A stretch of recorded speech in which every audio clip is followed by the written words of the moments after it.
I think this is actually going to pull back. Usually when you see this type of PA where you can very clearly see, here's a base, you know that little chart that everyone shares? Oh yeah, this is the Wyckoff reaccumulation pattern, right? And then this is where you want to buy because this is the retest, whatever. And then it flies up and then it makes like 3 fucking legs, and then each leg gets more explosive, and then the last leg is kind of like this, and then it comes back down like that where it gets retraced, and then it starts to slow down, momentum starts to slow down. That's what you want to look for if you're gonna short. Wait for that. I think it's starting to look like that, where you're basically just going vertical. You have your base, you have your retest, right there, goes up, second leg, third leg, and then now you're probably going to see some type of choppiness, maybe a push up to like 140. That's where I would short. I wouldn't prematurely short it. There's a good rule. When people start to talk about things and when things start making like 15-20% gains in a day and it's a large cap in an otherwise boring market where capital must rotate,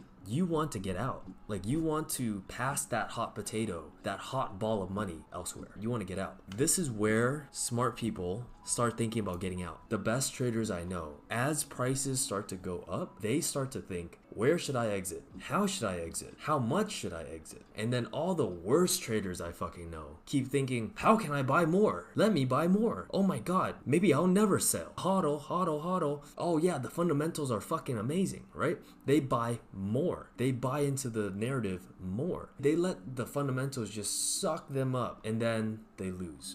And it happens to the majority of people. Obviously, some people get away. There are some exceptions, but that's the difference in mindset. It's so crazy to watch. It's so crazy to watch, but it happens all the time. So when I see stuff like this, I start thinking, okay, if I was a VC, which they own a large chunk of this, in a very shitty market, we are up 125% in the last 2 months. They're up way more than that, by the way, because they probably got in at like 10 cents, 5 cents, like a 1 cent evaluation. They made a lot more than 125%, but let's just pretend.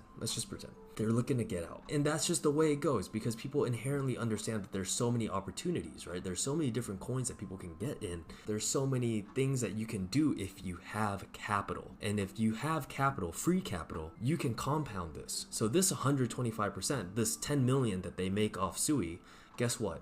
They can flip it into the next big thing, which might be Solana, and they'll flip it to the next big thing, which might be Nero, which might be Baby Doge, or whatever crazy narrative comes up next, right? A new coin that we haven't even heard of, Amazon crypto or some shit. You never know. That's how big players think. They don't care about the home run shot. They care about how can we stay in this market that is for sure going up in the long term and keep compounding what we already have, so that we don't just make 15 million. No, we make 100 million. Fuck that. We make 500 million, $1 billion, right? All the investors are happy. That's what they think.